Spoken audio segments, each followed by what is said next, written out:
No manches, güey, está el estudio de ESPN.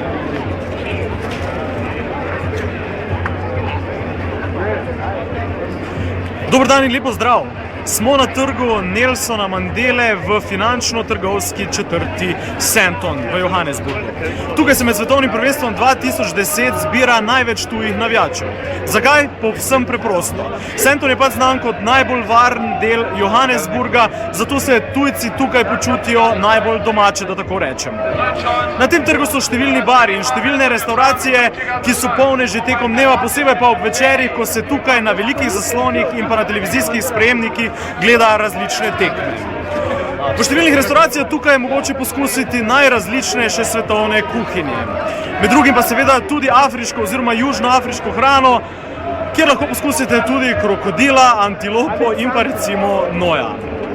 Za približno 20 do 30 randov, to je nekje do 2 do 3 evre, lahko spijete veliko pivo, nek povprečen obrok, od katerega se dobro najeste, pa tukaj stane do 100 randov oziroma 10 evrov. Vzdušje tukaj na tem trgu je vsak dan znova sjajno. Tujci se tukaj zbirajo, izmenjujejo navijaške artikle in pa se slikajo poleg kipa Nelsona Mandele, ki smo ga videli na začetku. Res je gneča.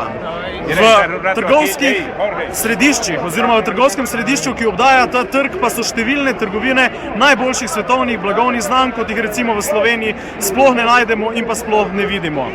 V njih delajo predvsem temnopolti prebivalci, gosti v njih pa so seveda belci, ki so tukaj še vedno najbogatejša elita.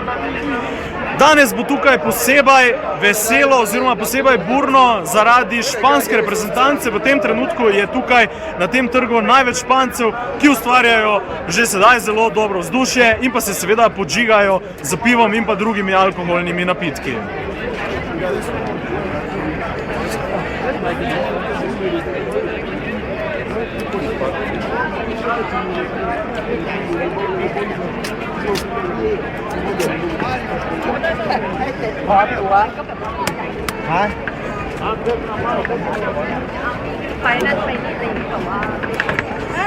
Ko ste lahko videli zdaj, tukaj je res gneča. Ampak če se s komerkoli želiš v Johannesburgu dogovoriti, se pač dogovoriš pri kipu Nelsona Mandele. Domačinov na tem trgu ne srečamo ravno veliko, razen če tukaj seveda delajo.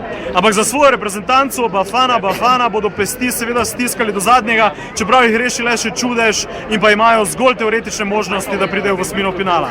A domačini se nogometno navdušujejo in pa navijajo predvsem doma ali pa v nekih krčmah, kjer ni tujcev in kjer so cene seveda za njihov žep veliko bolj primerne.